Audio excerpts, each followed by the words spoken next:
Lain-laing mga produkto nga ginama sa mga student inventors sa Philippine Science High School Gibida. Katuyuan niini paggamit sa science and technology aron mapalambo ang pagpuyo sa katawhan. Ano ang report ni Nico Sereno?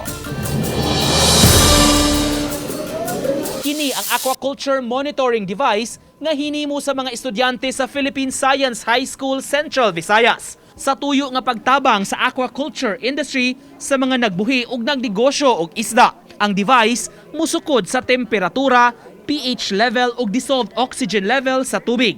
Ang device nga konektado sa gadget muhatag og feedback sa kaluwasan sa tubig ug makatabang aron mas daghan ang makuha sa mga mag-uuma. The temperature is below normal, the pH is below normal, so that is the water quality assessment of that water. Yes.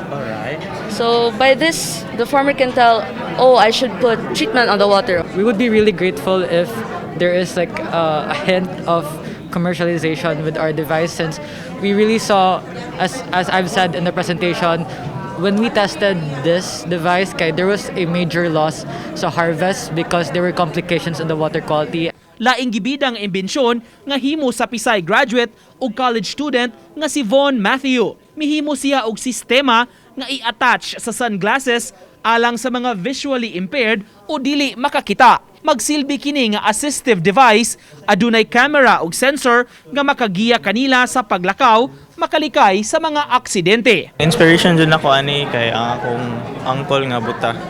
Kay nagdako ko nga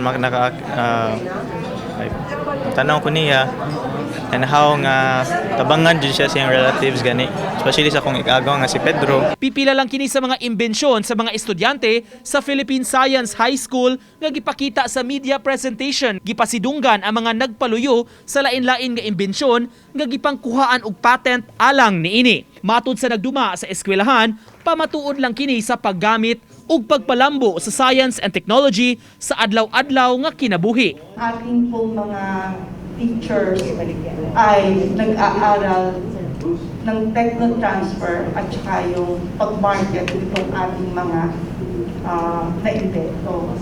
And then, ito pong sa ating mga bata, nagkakaroon po sila ng ideation.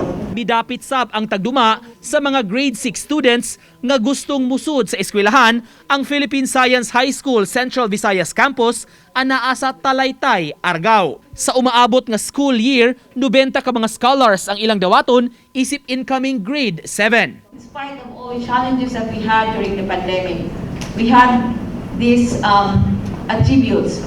Ang among mga bata kugihan, baka ma-audio na sila.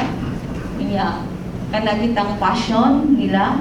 Uban ni Godfrey Relien, Nico Sereno, Balitang Bisdak.